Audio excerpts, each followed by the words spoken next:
yang perempuan ini mereka.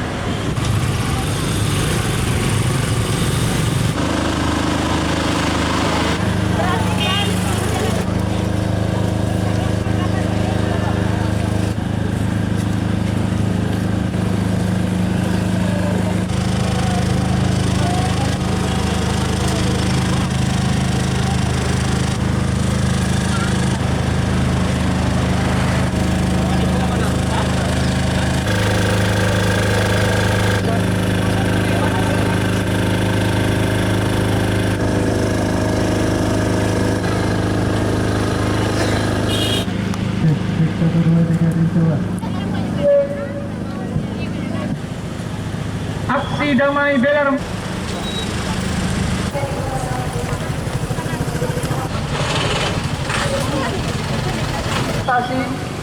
dengan alasan dan kita sebagai kaum muslimin di sore yang berbahagia ini kita akan suatu kewajiban melaksanakan suatu sunat muslim kepada semuanya.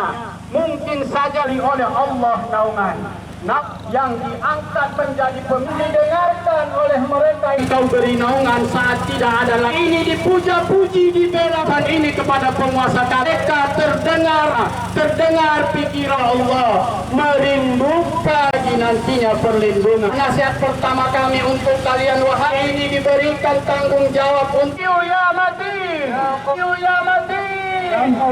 Kita harus bergantung menunaikan menyambut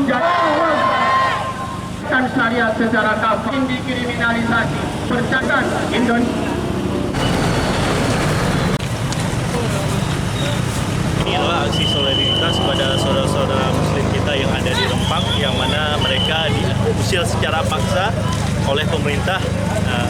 Pemerintah di sini kita bisa melihat lebih mementingkan korporat daripada rakyat.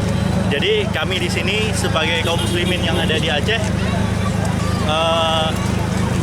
ikut membuat aksi solidaritas, ya, menyuarakan kesengsaraan yang dirasakan oleh rakyat warga-warga Rempang yang ada di Batam. Tuntutannya adalah untuk pemerintah untuk lebih memperhatikan itu, ya. Jangan sampai mengambil keputusan sepihak seakan-akan itu adalah keputusan semua rakyat itu. Selanjutnya adalah kami sebagai kaum muslimin tentunya mengharap syariat Islam itu menjadi landasan dalam negara.